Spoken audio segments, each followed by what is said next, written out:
Ahora hablaremos de la afectividad. La afectividad es algo muy complejo en el hombre. Resulta difícil expresarla primero que nada. También resulta difícil identificarla. Es por eso que vale mucho la pena hacerse de algún emocionario. Un emocionario es como un diccionario de emociones, donde tú buscas el concepto de emoción, la palabra, y te viene la definición. Y después es posible incluso encontrar hasta un ejemplo de esa emoción. Esto sirve muchísimo para ir conociendo cuáles son los tipos de emociones que yo voy sintiendo y además también buscando validar la existencia de muchas emociones, porque a veces, por ejemplo, pues yo puedo estar ciertamente, nostálgica o melancólica por razones válidas, por ejemplo, quizá ahora, pues por no poder ver a ciertas personas y demás, pero si yo no conozco bien las emociones, puedo pensar que es tristeza y puedo pensar que no me puedo dejar estar triste, no me puedo dejar sentir triste. Y entonces, claro, esto de alguna manera va atrofiando también la afectividad y no le permite además madurar.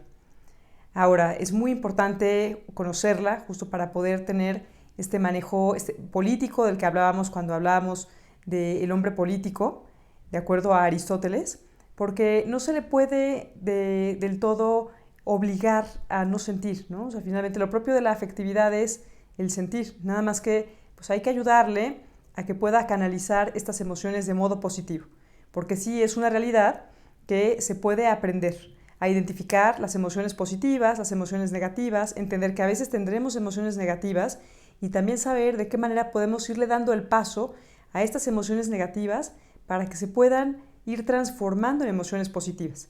Porque además también de esto dependen muchas cosas buenas, ¿no? Depende el que tengamos enfrente a una persona que pueda ser pues muchísimo más alegre, mucho más optimista, que tenga mayor capacidad de ilusionarse, de tener esperanza. Y en cambio, si yo voy detectando que tengo a una persona que tiene una tendencia a proyectar emociones negativas y no le ayudo, pues por supuesto que más bien tendrá una tendencia pues a la negatividad, incluso al escepticismo, a la desesperanza, a no poder confiar ni creer en nadie, y todo esto además le restringe su capacidad de amar. Ahora, la afectividad se manifiesta en la amígdala, que es una glándula que se señala aquí con el puntito rojo en el cerebro. Esta glándula suele inflamarse, sobre todo pues cuando estamos frente a diferentes eventos o cuando estamos en diferentes etapas de la vida, como ya decíamos, como es el caso de la adolescencia, como es el caso de la menopausia, también un poco en la niñez, en algunos momentos. Y lo que hay que saber es pues, aprender a identificar cuándo es que me puede suceder esto para poder ayudar a desinflamar, ¿no? Toda esta afectividad. Ahora, también saber que la afectividad es tan importante que, bueno, un cerebro que es incapaz de sentir no puede decidir nada, ¿no? O sea, incluso se tiene noticia de que en las prisiones de máxima seguridad los presos que han sido capaces de cometer los delitos más atroces que nos podemos imaginar, en algunos exámenes psicométricos y demás que les han realizado, se han dado cuenta que son personas que incluso llegan a tener un IQ bastante alto, pero que desgraciadamente la afectividad la tienen atrofiada. Y bueno, esto pues por diferentes causas, como ya iremos viendo en las siguientes láminas. Ahora, es muy importante fomentar algunas pasiones y emociones saludables desde niños, ¿no? Como por ejemplo el pudor. O sea, el pudor, por ejemplo, como ya decíamos, pues es una emoción, tal vez una emoción que se siente en el cuerpo, ¿no? Si yo tengo pena, me pongo rojo, siento como que me da calor, como que me falta el aire, entonces ahí vemos cómo sí es una emoción. Pero si yo no fomento ese pudor y si yo a un niño que tiene pena porque pues lo vean desnudo sus compañeros no sé, en los baños del club o lo que sea y no le respeto ese pudor, pues el día de mañana le va a ser mucho más difícil elevar ese pudor al plano de la virtud de la castidad, como ya habíamos visto. Ahora, entonces, saber que entonces la afectividad, del sano cuidado de la afectividad también depende el que una persona pueda lograr su sentido de existencia. El tipo de cultura en el que vivimos hoy por hoy, que es justo de la vida líquida, que está marcada por la prisa, la velocidad, lo más instantáneo, como ya decíamos, obviamente es un tipo de cultura al que le viene muy bien ser regido por la afectividad. Pues no hay nada más instantáneo, no hay nada más voluble que la afectividad. Tan así que yo puedo estar a lo mejor pues muy contenta de día y en la noche tener por ahí sentir un poco de tristeza y demás. Entonces, por eso es que hoy la afectividad es quien lleva la batuta y hoy por eso es que resulta pues más importante que nunca entenderla, comprenderla y además saberla integrar en toda la realidad humana. Porque también, por ejemplo, de repente, no sé, buscamos por ahí solamente un taller de emociones, pero si yo lo aíslo de integrarlo con el trabajo de la inteligencia y de la voluntad y de todo lo que es propiamente de la realidad humana, pues evidentemente que pues queda cojo el panorama, ¿no? Es como pretender que a lo mejor un niño no haga berrinches pues porque no va a comerse el postre antes de la comida, pero pues permito que haga berrinches pues porque se quiso vestir de azul y pues, lo vestí de verde, o porque pues él hubiera querido que ahora fuera de noche pero pues es de día, o sea, no tiene sentido, ¿no? O sea, más bien hay que buscar integrar la afectividad en todo para que realmente podamos incidir. Aquí encontramos algunos ejemplos que suelen anestesiar las emociones en la persona humana. Por ejemplo, las máquinas tragamonedas.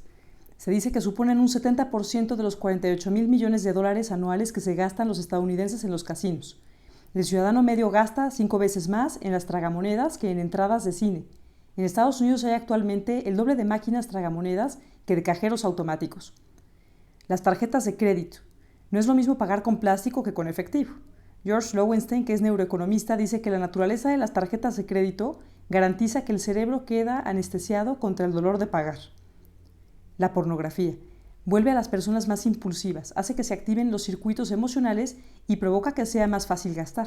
Para que veamos aquí también que existe una relación interesante entre la pornografía y el consumismo. Y bueno, y si hoy vivimos en un mundo en el que se busca fomentar el consumismo como de lugar, ya pasamos la etapa de la producción.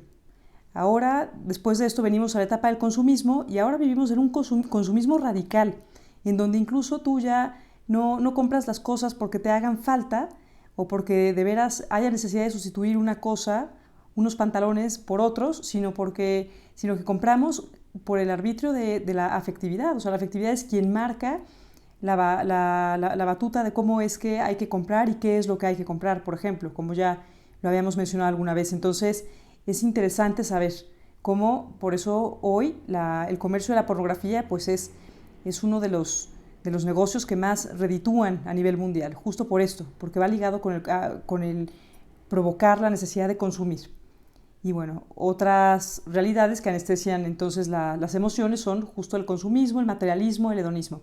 Pensemos, por ejemplo, en un niño que está lleno de juguetes, de veras a veces se le ofuscan tanto los sentidos por ver tantos juguetes que no sabe ni con qué jugar, ¿no? O sea, de veras esto pasa, ¿no? Como también nos puede pasar cuando llegamos a un centro comercial en donde está infestado de artículos y tiendas y demás, que son además todos parecidos y uno podría sustituir a otro perfectamente, no sé ni por dónde empezar, se me ofuscan los sentidos, ¿no? Y si pretendo entablar a lo mejor una conversación con uno de mis hijos o con mi esposo o con una amiga con la que voy en el centro comercial, no puedo ni hablar, no me salen ni las palabras, ¿no?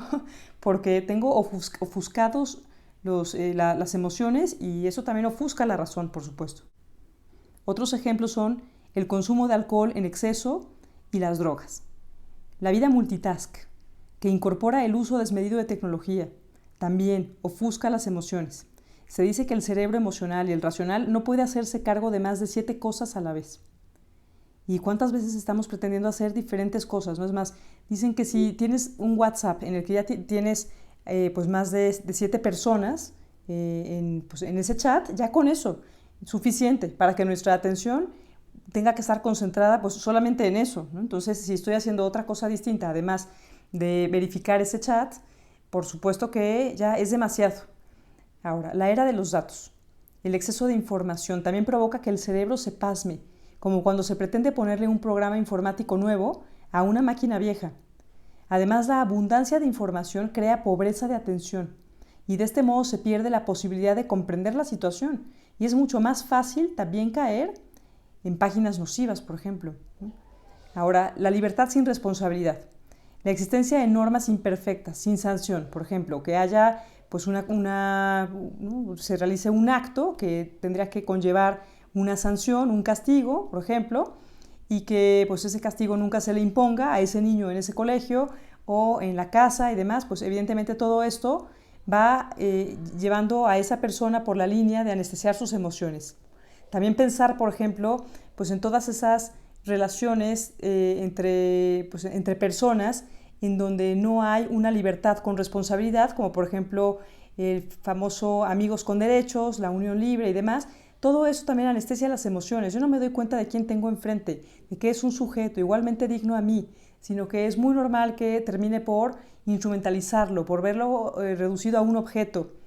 Y bueno, y además saber que todo esto, ¿no?, todo lo anteriormente dicho, produce una mala combinación de impulsividad e insensibilidad. Además de que me vuelvo insensible, como decíamos en este último ejemplo, de la unión libre, los amigos pues con derechos, ¿no?, tenemos que, es natural que la persona también se vuelva impulsiva, que ante una afectividad pasmada, ¿no?, o sea, un caballo, pensemos, ¿no?, otra vez en el relato del carro alado de Platón, ante un caballo que está pues reducido, que no funciona, que no sirve, lo normal es que el peso se comparta a una mayor proporción con la voluntad, y entonces, pero una voluntad que no está de alguna manera equilibrada, con una afectividad que es capaz de generar empatía, de generar conciencia de que el otro siente, ¿no?, pues por supuesto que se vuelve impulsiva, se vuelve arrancada. Entonces encontramos de repente, no sé, el que le preguntamos a un niño, oye, ¿por qué hiciste esto?, ¿no?, y te dice,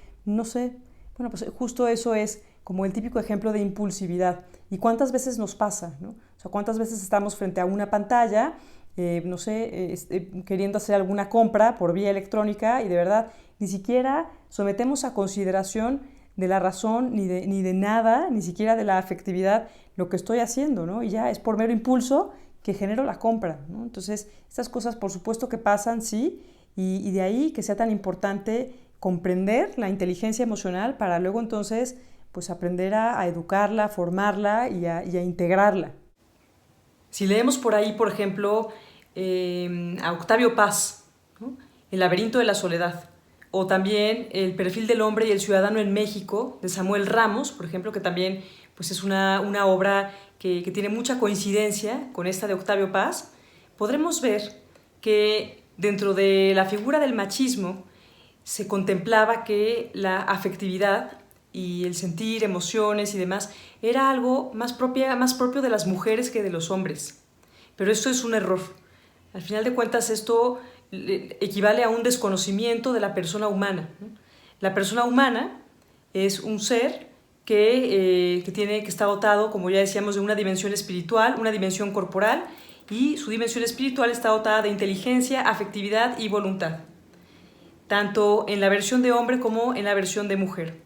Solamente que, claro, ya en el modo de ser hombre, pues tiene que vivirse esto en un modo de ser muy concreto, de ser hombre, y en el caso de las mujeres, pues también tenemos pues, la posibilidad ya de vivir toda esta esencia de ser mujeres en nuestro propio modo de ser.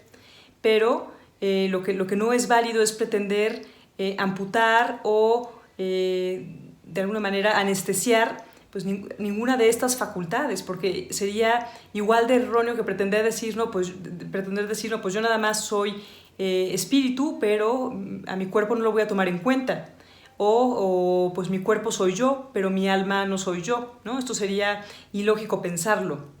Entonces, incluso para que una persona realmente pueda ser dueña de sí misma, necesita, pues primero que nada, tener conciencia de cómo es que está integrada, de cómo es que tengo todos estos elementos, todas estas herramientas con las que he venido a la vida.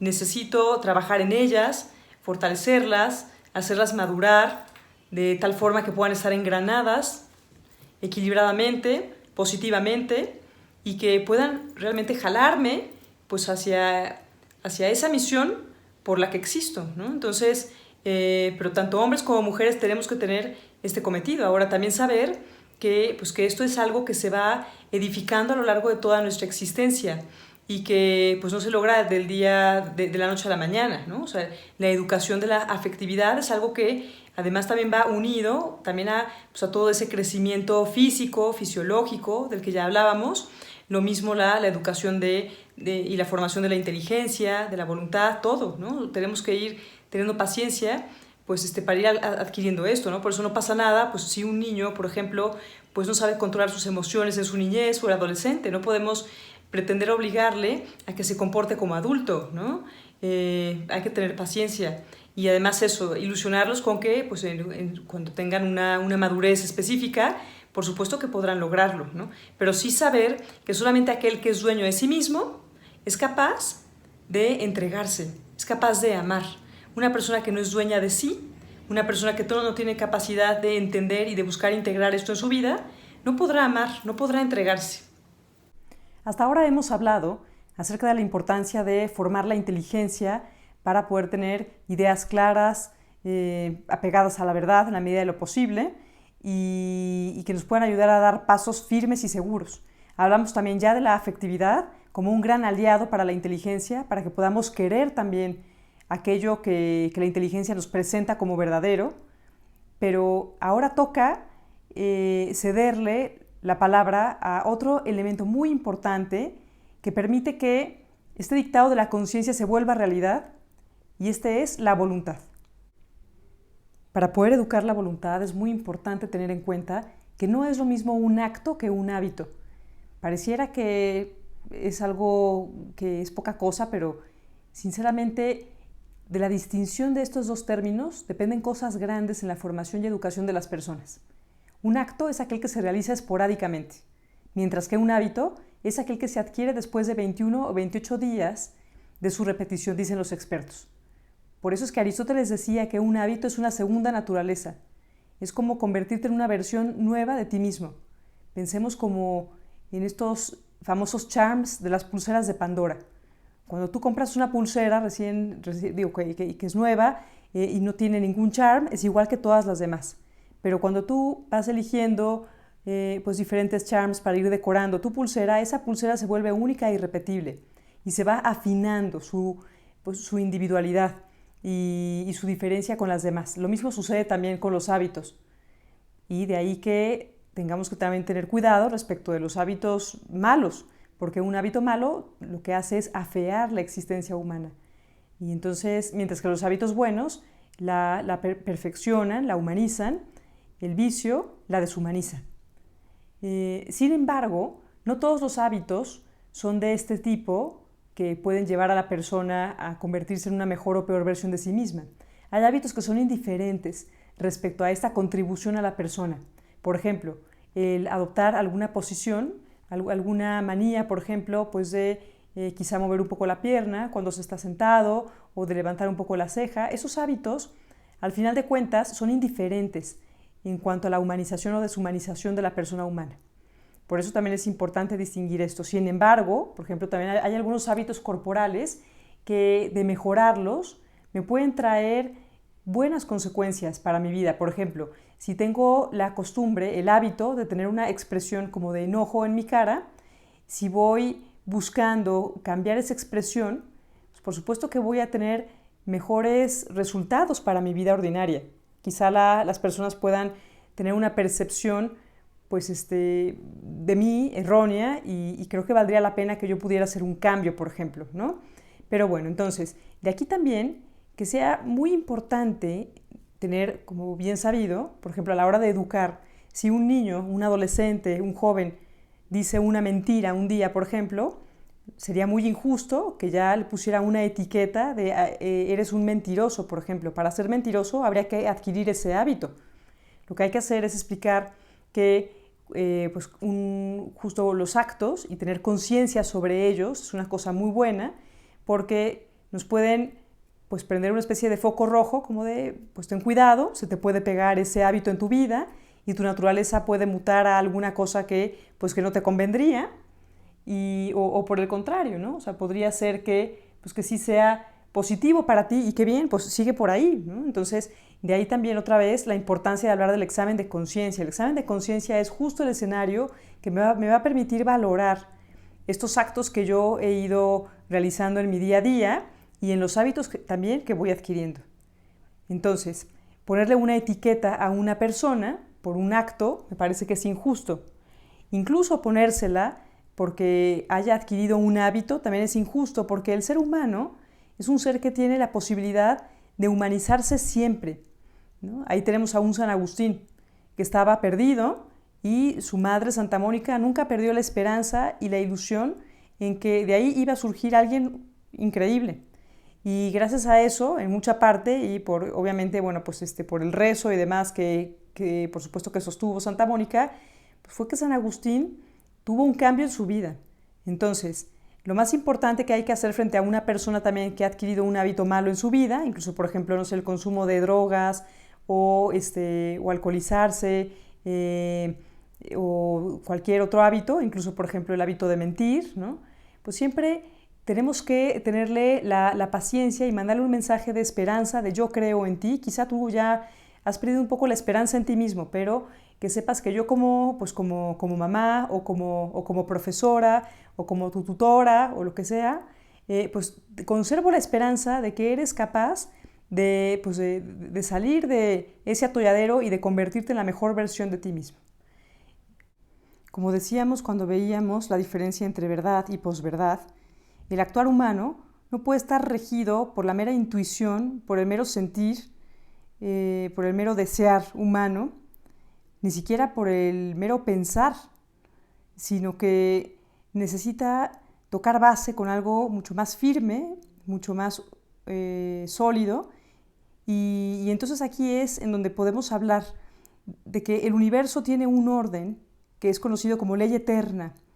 Este orden que prescribe que el sol siempre salga por un lado, se esconda por otro, que los perros se comporten de un modo y los leones de otro, que incluso posibilita al hombre el hacer ciencia, por ejemplo, que esto me parece que es fundamental. Este orden también está inscrito en el ser humano al modo de la ley natural, ¿no? O sea, el ser humano, por ser un ser libre, necesita un apartado especial de esta ley eterna en su naturaleza, y es lo que se conoce como ley natural, que básicamente hace el bien y evita el mal.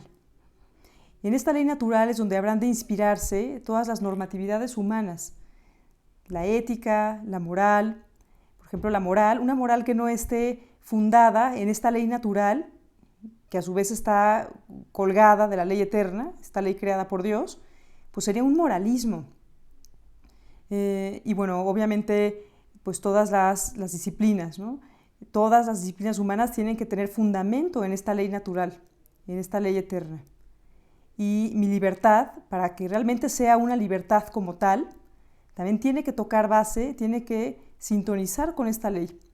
Porque si no, entonces, en lugar de ser libertad, caeríamos en el peligro de estar más bien al frente de un libertinaje. Y el libertinaje, en lugar de humanizar al hombre, de perfeccionarlo, lo echa para abajo también, ¿no? Lo condena a tener una vivencia inferior de lo que podría tener, como pensar en entender el marco de la afectividad y la sexualidad pues solamente en el ámbito de la vida sensitiva, por ejemplo, o de la vida vegetal. Contemplarlo de este modo pues sería reducir al hombre, ¿no? Reducirlo finalmente pues en cuanto a su capacidad de lo que puede ser. Decíamos hace un momento que la voluntad es muy importante porque es como una especie de varita mágica que permite que el dictado de la inteligencia se vuelva realidad. Y para esto se necesitan las virtudes. Las virtudes no pueden entenderse, como muchas veces ha sucedido en miles de centros formativos, como pues unas frases bonitas que solamente relucen en los corchos de las entradas o en los pasillos o en los salones de los colegios. Las virtudes existen no nada más para verse de ese modo, sino para conocerse en la teoría bien a fondo y para poder, y luchar sobre todo para encarnarse en la propia vida. Virtud tiene la misma etimología que carácter y significa fuerza, significa incluso virilidad.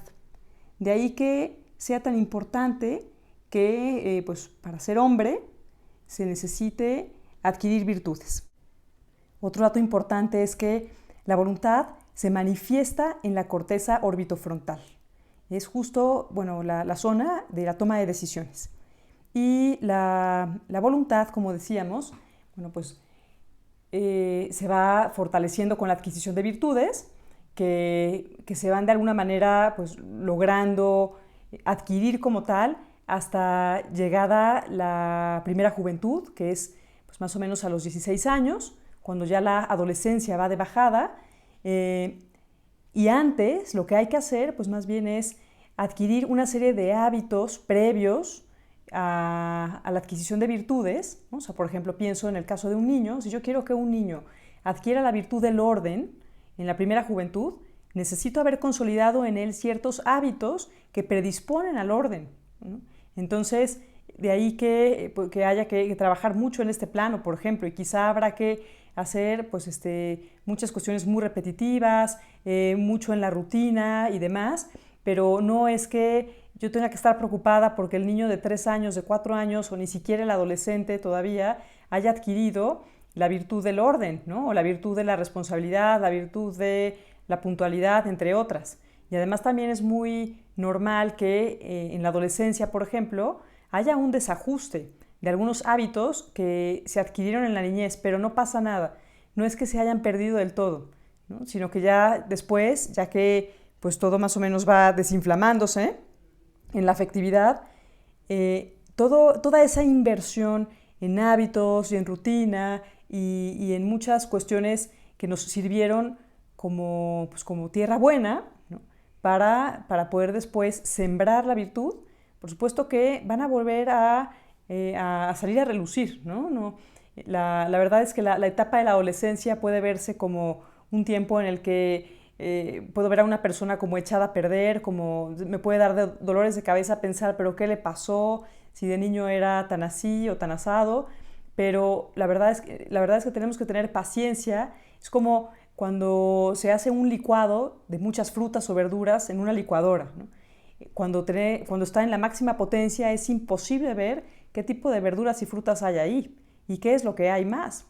Pero ya justo cuando le apagamos a la licuadora y ya se asienta pues, un poquito todo ese líquido, ahora sí soy capaz de ver qué es lo que hay, ¿no? Entonces, digamos que en la adolescencia es pues, una especie de situación en la que está prendida esa licuadora.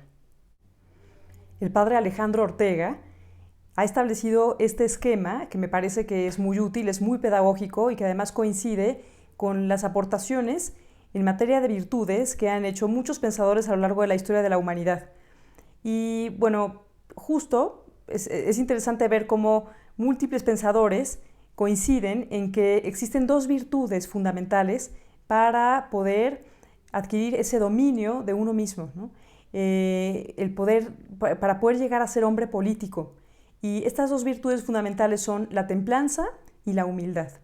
La templanza implica la moderación en todo aquello que se me puede antojar, mientras que la humildad es aquella virtud que me ubica en la realidad, me hace darme cuenta de lo pequeño que soy frente a la verdad, como decíamos justo hace rato, y me lleva también a entender la necesidad de querer seguir descubriendo la verdad, sabiendo con realismo que no puedo detentar la verdad absoluta de ninguna manera, ¿no? Y que además necesito esa verdad para poder alcanzar el sentido de mi existencia.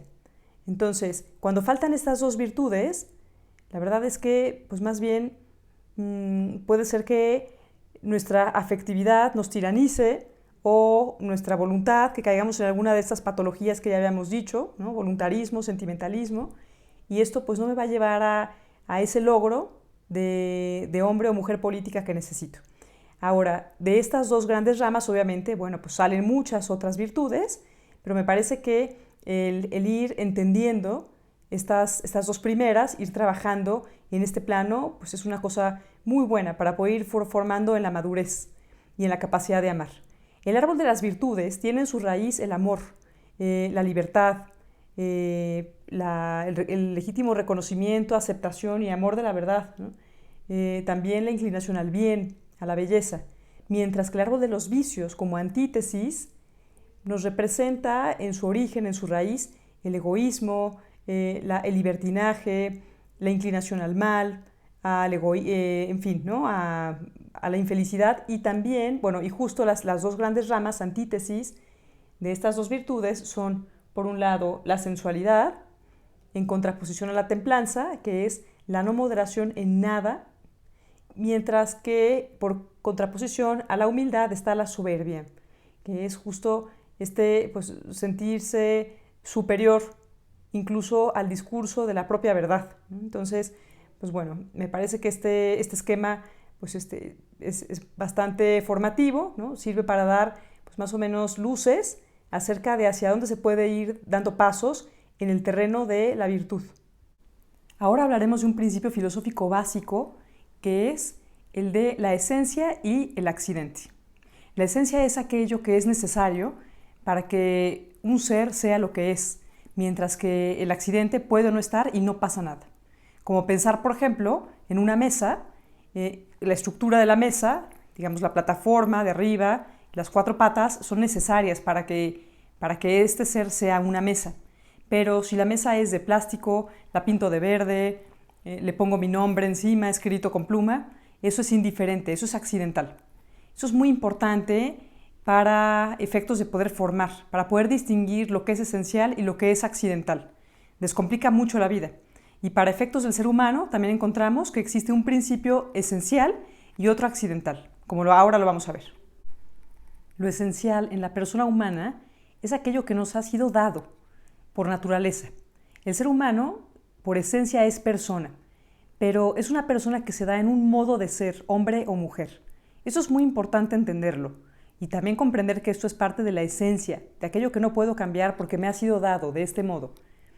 Y porque es como pensar en que yo les dijera, bueno, yo tengo un coche y me voy a ir al centro comercial a hacer unas compras, ¿alguien quiere venir? ¿No? Vamos en mi coche y entonces pues me dicen, pues sí, bueno, vamos en tu coche y resulta que les digo, no, bueno, mi coche está aquí en mi mente, ¿no? Bueno, eso de nada me sirve. Lo mismo es pensar en que simplemente seamos persona. El ser persona para existir, para que realmente pueda amar, ser, actuar, pensar, en fin, necesita materializarse en un modo de ser muy concreto que es hombre o mujer. Entonces, pues bueno, esto es lo que constituye la esencia de la persona humana. Ahora, el ámbito accidental, aquello que puede o no ser y no pasa nada, es el ámbito de la libertad. Y aquí, este es el plano en donde las cosas están en mi cancha. Yo puedo decidir libremente si sumo a esa esencia que me ha sido dada y que obviamente esto me va a llevar hacia mi sentido de existencia, por supuesto, porque es como ser plomero y contar con un maletín de herramientas de plomero, ¿no?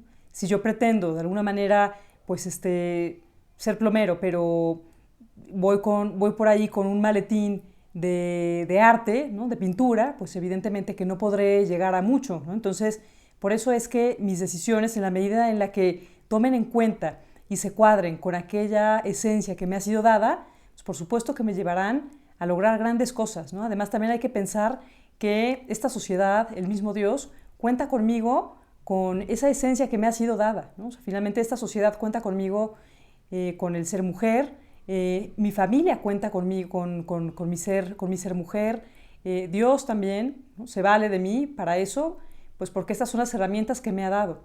Entonces, en el plano de mi libertad está justo la actuación de la inteligencia, la afectividad y la voluntad.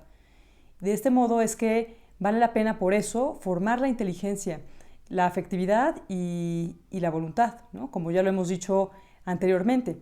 Ahora, es interesante saber que aquí el papel de la gracia es fundamental. La gracia que se puede adquirir con motivo de los sacramentos, de buscar pues, vincularnos con Dios, ¿no? De una manera pues, mucho más fuerte, de tenerlo también a Él como modelo a seguir. Bueno, todo esto es como una especie de multivitamínico, mejor que los de cualquier empresa que pudiera tomarme todos los días por la mañana, que pueden ayudar a fortalecer todas estas dimensiones que yo tengo y que están en mi cancha para que puedan de alguna manera vivir en esta coherencia, en esta unidad con esta esencia que me ha sido dada. Y por supuesto que esto me va a llevar a una verdadera felicidad. Hoy se ha explotado mucho el discurso de la felicidad y se le deja también de alguna manera pues como al capricho, también muchas veces a la necedad, y es que la felicidad es una emoción que se encuentra, como ya dijimos, en la afectividad, pero el sentido de existencia de una persona no puede estar circunscrito a la afectividad, no puede circunscribirse a una emoción de sentirse bien, ¿no? O sea, el sentido de existencia es algo a lo que se llega a pesar del sufrimiento, del dolor muchas veces, de la preocupación y de muchas cosas, ¿no? No nada más es un estado donde todo fluya muy bien y alegremente y felizmente. Entonces, pues bueno, son cosas que hay que también tener claras para uno mismo y también para efectos de formar y de educar. Por último, quisiera mencionar en esta gráfica otra vez que, entonces la sexualidad, el hecho de ser hombre y mujer, es algo que es esencial, mientras que lo que entendemos por género, el género equivale por definición a los roles sociales o estereotipos de vida, en donde pues yo puedo elegir si me gusta el rosa, el azul, el fútbol o el ballet, pero pues esto no tiene por qué influir en mi esencia, ¿no? Entonces, el género pues sí es algo discutible, es algo no esencial, es algo que no me determina mi naturaleza, pero la sexualidad sí. Ahora, esta esencia que me ha sido dada es también lo que se entiende por intimidad. Esta intimidad que merece el respeto primeramente de mi parte y de todos los demás, y por eso es que aquí pues pongo esta ilustración, ¿no? De pues Bestia, como el comportamiento que tiene frente a esta rosa, ¿no? Es así el comportamiento que debería de tenerse frente a la intimidad de quien sea, comenzando por la nuestra, como decíamos, ¿no? Buscando aplicar estas 3 reglas que explica el Papa Francisco respecto a cómo es que pues, ha de verse la intimidad de cualquier persona, que es, primero que nada, hay que pedir permiso, ¿no? Permiso para entrar a esa intimidad. No se puede entrar de una manera violenta, ¿no? Y luego la otra es dar las gracias también, ¿no? Cuando se me ha permitido entrar a la intimidad de alguien más. Y por último, pedir perdón también, ¿no? Si mi intromisión ha sido violenta, si ha sido fuera de lugar.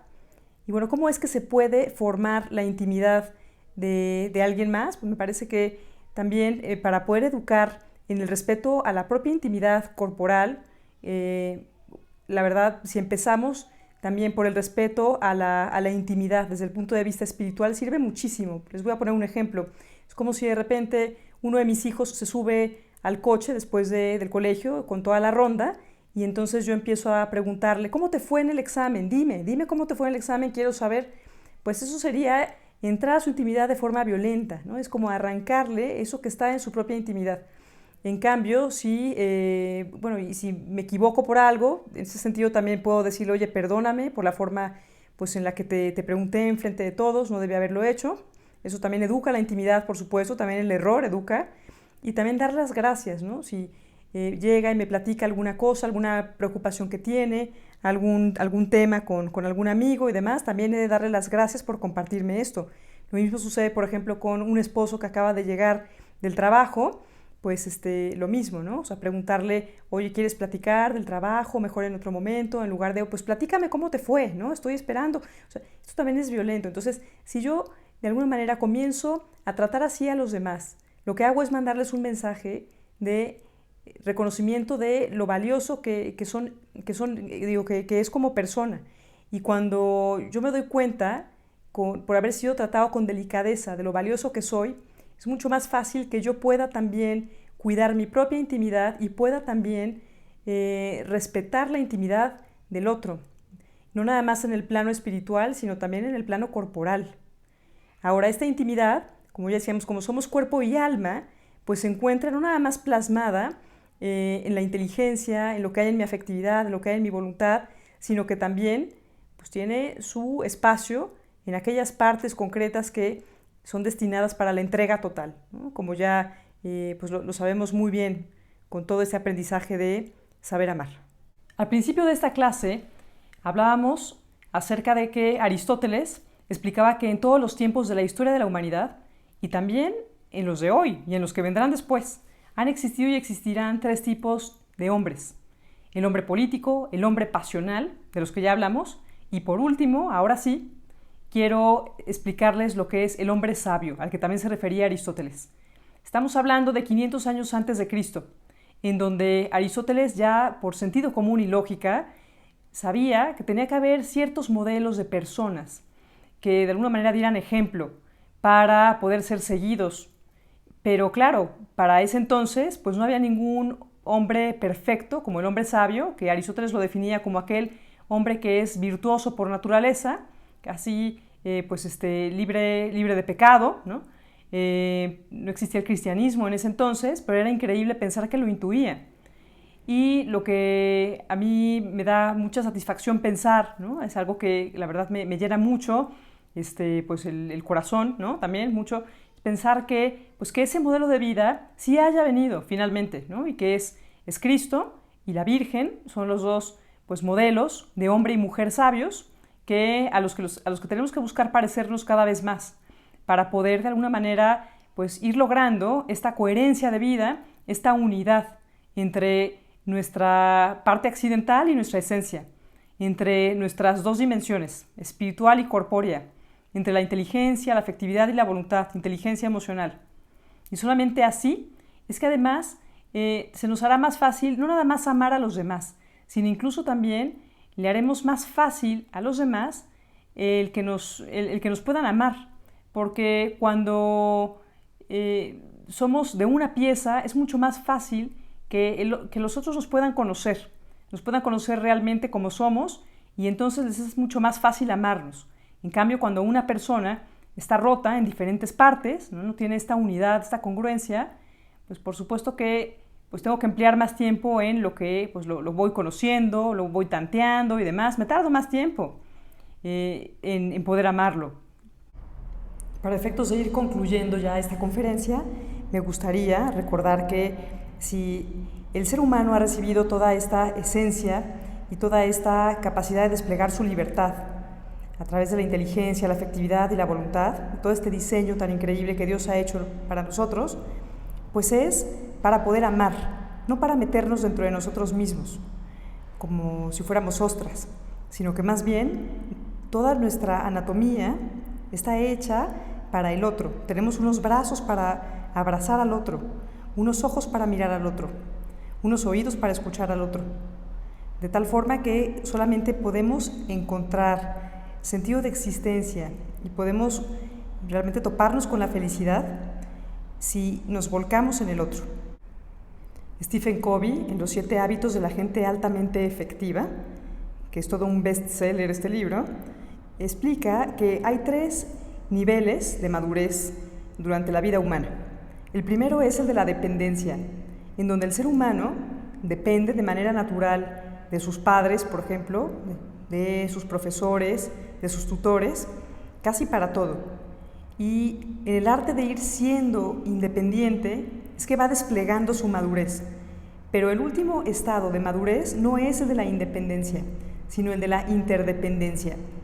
Es decir, el último grado de madurez no está en la afirmación de ya me independicé, ya puedo vivir solo en mi departamento, con mi coche deportivo y mi hijo perro, sino que la verdadera madurez está en la posibilidad de ser interdependiente, es decir, de haber logrado esta independencia, esta capacidad de ser dueño de uno mismo, esta capacidad de volverse hombre o mujer política, pero para poder donarme, para poder darme al otro, para poder contribuir al otro. Esta es la verdadera meta a la que hemos de aspirar llegar. Así como Cristo, que justo nos pone este ejemplo, es a lo que debemos tender. Y tenemos que educar, al final de cuentas, a los más jóvenes para que se den cuenta de esto, de que no está en el narcisismo, no está en el individualismo, ni en ninguna ideología que pueda colaborar para estos fines, dígase consumismo, materialismo, hedonismo, entre otras, sino que el verdadero sentido de existencia está en el arte de darse.